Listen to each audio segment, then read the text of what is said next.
मगर बाबा साहब के संविधान को आप जला नहीं सकते, खत्म नहीं कर सकते। यह मनोवादी बात ही आप इस देश में नहीं चला सकते। इस देश में बाबा साहब ने कहा था, जब तक सभी को एक तरह से सभी को अधिकार नहीं मिलेगा, मजदूरों को उनका अधिकार नहीं मिलेगा, किसानों को उनका अधिकार नहीं मिलेगा, और जितने भी गरीब हैं उनको अपना अधिकार नहीं मिलेगा, तब तक इस देश में इसी तरह के आंदोलन छिड़ते रहेंगे और इसी तरह हर कोई व्यक्ति अपना अधिकार मांगे। आपको मैं छोटी सी बात बताना चाहता हूँ, ना तो दलित बीजेपी के साथ है, ना बीजेपी को चाहता, मगर ये जो मशीन की गड़बड़ी है ना, मशीन का जो घोटाला है, हमारी दलितों की आवाज रोका जा रहा है। यही तो संविधान में लिखा गया था। बाबा साहब ने कहा था हर दलित को अपनी वोट डालने का अधिकार है, मगर दलितों की वोट नहीं डलती, मशीन से डलती है। मैं पूछना चाहता हूँ, भारतीय जनता पार्टी ने दलितों के लिए करा क्या? मैं मोदी ने राष्ट्रपति बना, हिंदू है भाई साहब, दलित हिंदू है ही नहीं। कहां से कह रहे हो कि तुम दलित? जब जब उसे मंदिर पे चढ़ने का अधिकार नहीं, जब उसे कहीं पूजा करने का अधिकार नहीं, जब उसका राम ही नहीं, जब उसका हनुमान ही नहीं, जब उसका कोई नहीं, कौन एक आदमी? मंदिर नहीं जाने दिया जाता है। हमें मंदिर हमें नहीं जाने देता। किस मंदिर में गए थे, आपको रोका गया था, बताइए। हमारे गाँवों में जाके देखो और कहीं देखो, वहां मंदिरों में ढंग से नहीं घुसे। मैं पूछने जैसे भैया ने कहा कि चलो पहली आरती हमारे से कराओ, दलित से पहली बार। भैया मीडिया, आप एक मिनट, एक सवाल यही बनता है, देखिएगा, आप आरती करना चाहते हैं? हाँ, हनुमान चालीसा याद है? हमें सुनो, हमें चालीसा पढ़िए। जब एक बात बताओ, सुनो, पढ़िए, गाय महामृत्युंजय मंत्र पढ़िए। आपको आता ही नहीं है और आप कह रहे कि मंदिर में जाने ही नहीं देते हैं। भाई साहब, जब हमें पढ़ने का अधिकार, अगर जो भारतीय जनता पार्टी या आरएसएस लोग जो भ्रांति पैदा कर रहे हैं सम्मिलित है, और ये आजकल जो कुछ लोग बाबा साहब के संविधान को खत्म करना चाहते हैं, बाबा साहब के अधिकार को खत्म करना चाहते हैं, बाबा साहब की बात को काट के अपनी बात मनवाना चाहते हैं, मैं उन लोगों को कहना चाहूंगा, मैं उन लोगों को बताना चाहूंगा, आप सिर्फ भ्रांति का काम तो कर सकते हो, जात बिरादर पे भाई भाई को तो लड़ा सकते हो, मगर बाबा साहब के संविधान को आप जला नहीं सकते, खत्म नहीं कर सकते। यह मनोवादी बात ही आप इस देश में नहीं चला सकते। इस देश में बाबा साहब ने कहा था, जब तक सभी को एक तरह से सभी को अधिकार नहीं मिलेगा, मजदूरों को उनका अधिकार नहीं मिलेगा, किसानों को उनका अधिकार नहीं मिलेगा, और जितने भी गरीब हैं उनको अपना अधिकार नहीं मिलेगा, तब तक इस देश में इसी तरह के आंदोलन छिड़ते रहेंगे और इसी तरह हर कोई व्यक्ति अपना अधिकार मांगेगा। और मैं ये कहना चाहूंगा, आपको ये क्यों लग रहा है कि देश में मौजूदा जो सरकार है वो आपके संविधान को कुचल रही है? आपने अभी कहा कि संविधान को जलाया जा रहा है, आपको ऐसा क्यों लग रहा है कि संविधान जलाए जा रहे हैं? देखिए, इस देश के अंदर सबसे पहले मैं समझता हूं संविधान की धज्जियां उड़ाई जा रही है, और जब जजी भारतीय जनता पार्टी का हो, वो जजी वो आरएसएस का हो, जज जो बिठाया हुआ व्यक्ति वो नरेंद्र मोदी का हो, वो जजी सिखाया हुआ हो कि कल उसे सजा देनी है तुझे, कल जाके उसको धमकी दे दियो, क्या पता जज को क्या पता। एक सेकंड आपकी बात बड़ी करता हूँ, भैया की बात बड़ी करता हूँ मीडिया के माध्यम से, शायद कल मुझे बोलने का मौका मिले या ना मिले, मगर आज बताना चाहता हूँ, क्या पता उस जज के बारे में क्या सी बात थी, उसके रात को धमकाया गया, रात को उसको पकड़ के उसके बच्चों को धमकाया गया हो, क्या पता उसको कानून की जो धारा थी उसको अलग धारा बताई गई हो, ऐसा भी तो हो सकता है, क्योंकि आज मैं मीडिया के माध्यम से बोल रहा हूँ, आप कहीं सुनाए जाओ। खुलेआम आरोप लगा रहे हैं कि नरेंद्र मोदी देश के जो संवैधानिक संस्थाएं हैं उनको अपने मुट्ठी में रखे हैं। देखिए, कैसे चाहते हैं वो संस्थाएं नाचती हैं, ये कहना चाहते हैं। मैं ये कहना चाहता हूँ, जैसा देश वैसा भेष। आज जो देश में जो चोला पहन के बैठा है, सबसे पहले वही काम उसी के नाम है, और जिस तरह हमारे भाई अमित शाह और नरेंद्र मोदी साहब कानून में तो यही बैठे हुए हैं, कानून को तो यही चला रहे, हमारी दलितों की आवाज रोका जा रहा है। यही तो संविधान में लिखा गया था। बाबा साहब ने कहा था हर दलित को अपनी वोट डालने का अधिकार है, मगर दलितों की वोट नहीं डलती, मशीन से डलती है। मैं पूछना चाहता हूँ, भारतीय जनता पार्टी ने दलितों के लिए करा क्या? मोदी ने राष्ट्रपति बना दिया दलित महिला को, आदिवासी महिला को। आप कह रहे मोदी ने किया क्या? मोदी जी ने तो कोविंद जी को भी, एक सेकंड, मोदी जी ने तो कोविंद जी को भी राष्ट्रपति बनाया था। तो मगर उन्होंने, यार बीच में मत बोलो करो, उन्होंने क्या अधिकार दिया उन्हें मंदिर में घुसने का? जब वो मंदिर में गए कोविंद जी तो सबसे पहले बाहर खड़ा कर दिया। उन्होंने अधिकार दिया। वो जो राम मंदिर बन रहा है, वो जो राम मंदिर बन रहा है, वो उन्होंने उसका सबसे पहले शिलान्यास क्यों नहीं करने दिया? उसको पहले पहली माला क्यों नहीं पहना दी जबकि वो राष्ट्रपति थे? तो मैं पूछता हूँ, ये गुड़िया बना देते हैं। तो पिछड़े हैं, तो पिछड़े ने माला पहने तो दिक्कत क्या है? मोदी जी पिछड़े नहीं है, दिक्कत है।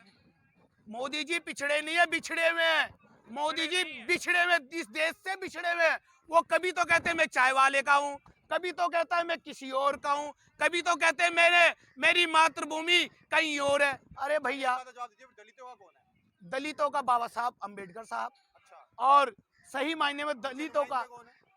दलितों के लिए तो सही मायने सरकार तो, पैरवी कौन करेगा मौजूदा समय? दलितों की पैरवी अनिल शील करेगा। दलित की आवाज खुद दलित करेगा। अनिल शेर कहाँ से आते हैं? अनिल शील दिल्ली से आता, रामनगर में रहता हूँ और मैं इनकी आवाज उठाना चाहता हूँ। पार्टी से आते हैं। मैं कांग्रेस पार्टी से हूँ। सबसे पहली बात, कांग्रेस पैरवी करेगी, पैरवी करती आई थी, करेगी। मायावती ने नहीं करी है, माया नहीं कर रहे हैं। चंद्रशेखर को मैं नहीं मानता। उदित राज जी सांसद हैं, उदित पार्टी राज को मैं नहीं मानता। सुनो, मैं नहीं मानता ना उदित राज को ना चंद्रशेखर को, क्योंकि को नहीं मानते हैं। हम नहीं मानते। पूरा का पूरा यूथ जो है इस समय पिछड़े समाज का उनको अपना आइकन मानता है, हीरो मानता है, और आप कह रहे हो वो पिछड़े की लड़ाई लड़ता, आप करेंगे, मानता ही नहीं। मैं इसलिए नहीं मानता, चंद्रशेखर जी ने जब जाके वहां यूपी में जाके उनसे कहा कि मुझे 2 सीट लड़ने का अधिकार दो, मुझे 4 सीट का लड़ने का अधिकार दो, मैं समझता हूँ मुलायम सिंह के लड़के के पास में जाने का कोई अधिकार नहीं था उनका। राजनीति होगी ना दलितों की, हाँ, उन्होंने राजनीति करी। कांग्रेस कांग्रेस ने नहीं करी। कांग्रेस ने सुनो, कांग्रेस ने दलितों को दिया है, चाहे वो मकान हो, चाहे वो नौकरी हो, चाहे वो किसानी की बात हो, कांग्रेस ने हमेशा दिया है।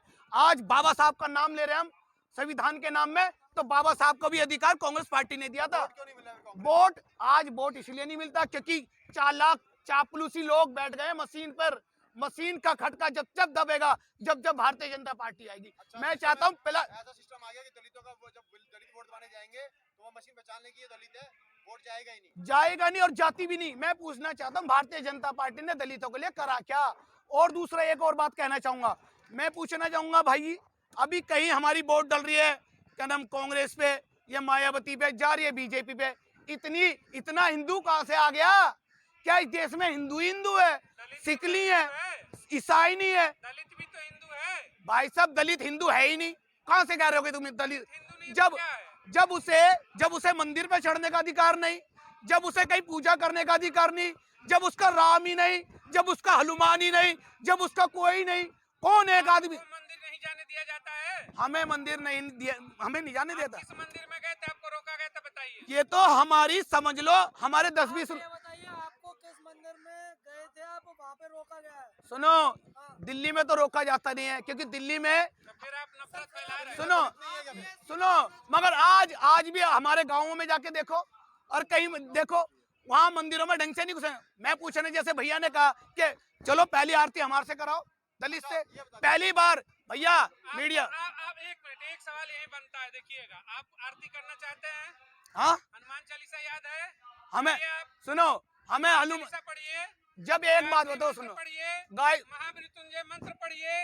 आपको आता ही नहीं है और आप कह रहे कि मंदिर में जाने ही नहीं देते हैं। भाई साहब, जब हमें पढ़ने का अधिकार, अगर जो भारतीय जनता पार्टी या आरएसएस के लोग जो भ्रांति पैदा कर रहे हैं बिना बात की, स्कूलों में क्या एडमिशन नहीं होता दलित बच्चों का, वहाँ पे मना कर दिया जाता है। भाई साहब सुनो, दिल्ली में सिस्टम है क्या ऐसा? दिल्ली में क्या पूरे भारत में जो वो अधिकार दिया बाबा साहब ने दिया दलितों को, वरना इन्हीं मनीवादी लोगोई ने हमें नहीं। पहले तो हमारे कानों में भी तो यार वो डाले जाते थे। दलितों के बच्चे नहीं पढ़ रहे हैं? अब पढ़ रहे हैं ना, जब पढ़ रहे हैं भाई 15-20 साल, 70 क्यों 70 साल से पढ़ रहे हैं। कांग्रेस ने रोका, फिर तो कांग्रेस ने तो बढ़ाया है। जो पढ़ने दिया, आप ही की सरकार थी, आप ही की तो सरकार थी, सुनो, पार्टी की सरकार तो थी। कांग्रेस ने दिया ना। कांग्रेस दलित विरोधी होगी इसका नहीं मतलब? नहीं नहीं, अभी आपका ही बढ़ मैंने आज के टाइम में नहीं पढ़ा। आप आज रिजल्ट उठाओ, रिजल्ट उठाइए, अभी आप कांग्रेस के माध्यम टाइम का रिजल्ट उठाओ और आज के यूथ का रिजल्ट उठाओ। 12वीं में ऐसे ही पास कर रहे हैं, 10वीं में ऐसे ही पास कर रहे हैं। क्या मानते हो पढ़ने? अरे भाई सुनो, और क्या फायदा उस पढ़ाई का, जो पढ़ाई पढ़ने के बाद मीडिया वाले भाई साहब, क्या फायदा जब नौकरी ही नहीं, जब कानून व्यवस्था की नौकरी नहीं, 4 साल की नौकरी मिल रही है फौज में, उसमें भी रिटायरमेंट के पैसे नहीं, उसकी तनख्वाह नहीं, मजदूरों के हाथ में, सुन लो, मजदूरों के हाथ में 3-3 महीने की तनख्वाह नहीं, किसानों के हाथ में किसानी नहीं, तो कहीं की पढ़ाई, कहीं का अधिकार दे रहे हैं ये लोग हमें। हमारा तो अधिकार छीन रहे हैं भाई साहब, और ये मीडिया नहीं बता पा रही, और ये कलम लिखने वाले नहीं लिख पा रहे। वो सिर्फ सोचते हैं अगर जो हमने लिख दिया तो हमारे हाथ से कलम छीन जाएगी, अगर जो हम मीडिया वाले देखते हैं हमने सुना दिया तो हमारे हाथ से माइक छीन जाएगा। ये भाई इसलिए ये पापी पेट का सवाल है कि हकीकत में जब तक हमारा अधिकार हमें नहीं मिलेगा ना, तब तक हम भी चैन से नहीं बैठेंगे। अच्छा बता दीजिए, दलितों को अधिकार जो दिलाएगा कौन? दलित को अधिकार खुद एक दलित खुद मांगेगा। दलित किस तरफ जाएगा? दलित जाएगा सच्चाई की तरफ, जो उसे देगा, जो दलितों के बच्चे के बारे में सोचेगा, उनकी शिक्षा के बारे में सोचेगा, उसकी किसानी के बारे में सोचेगा। बाबा साहब की जयंती मना रहे हैं, तो आज उनकी जयंती पर आप क्या संदेश देना चाहेंगे अपने पिछड़े समाज को? उनका ये कहना था कि पिछड़े समाज जितने शिक्षित होंगे उतना बदलाव होगा, फिर भी शिक्षा का अभाव क्यों देखने को मिलता है? आखिर गलतियां कहाँ है, कमियां कहाँ है? देखिए, मैं आपको बताना चाहता हूँ, दलित एक गरीब परिवार होता है। ये नहीं है कि एक ही जात है। दलित का मतलब है गरीब, जो हर चीजों से वंचित है। वो इस चीज को नहीं बोलता कि भाई ये हिंदू है, मुसलमान है।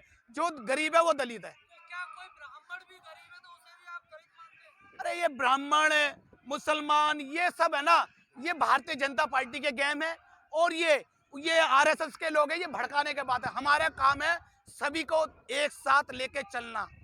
ये तो ब्राह्मण ब्राह्मण ब्राह्मण, अरे ब्राह्मण भी तो हमारे भाइयों को दूर के थोड़ी ना है, मगर उनके दिमाग में आरएसएस ने वो उसका जहर पिला दिया, इंजेक्शन लगा दिया। कहना आपका, उन्होंने जात बिरादरी में कि तू बड़ा और मैं बड़ा, तू छोटा मैं बड़ा, ये करके। सवाल 2024 में देश के दलित समाज नरेंद्र मोदी के साथ जाएगा या फिर एक अलग मोर्चे के साथ खड़े होंगे आप? मैं ये मानता हूँ भारतीय जनता पार्टी के साथ, आरएसएस के साथ ना तो दलित था, ना है, और ना जाएगा। वो जब भी जाएगा ना, एक सच्चाई की तरफ जाएगा, क्योंकि अगर ये जीत के भी आ रहे ना, तो भाई लड़ाई करके और घोटाला करके। सच्चाई वाला रास्ता है कौन जिसके साथ सच्चाई का रास्ता सीधा सीधा भाई, राहुल गांधी के साथ जाओगे? राहुल गांधी सच्चाई। उनका पूरा परिवार बेल पे है, फिर सच्चाई कहाँ से? भाई साहब, बेल पे तो दुनिया है। क्या अमित शाह नहीं है? अमित शाह नहीं थे क्या? नरेंद्र मोदी नहीं थे? नरेंद्र मोदी भी तो बेल पे थे कुछ दिनों के। सबने, जो लड़ाई लड़ेगा वो बेल पे जाएगा। मैं लड़ाई लड़ रहा हूँ, मैं भी बेल पे जाऊंगा। नेता तो जाएगा, और सच्चाई बोलने वाला मेरे जैसा हमेशा हर चौराहे पे खड़ा रहेगा।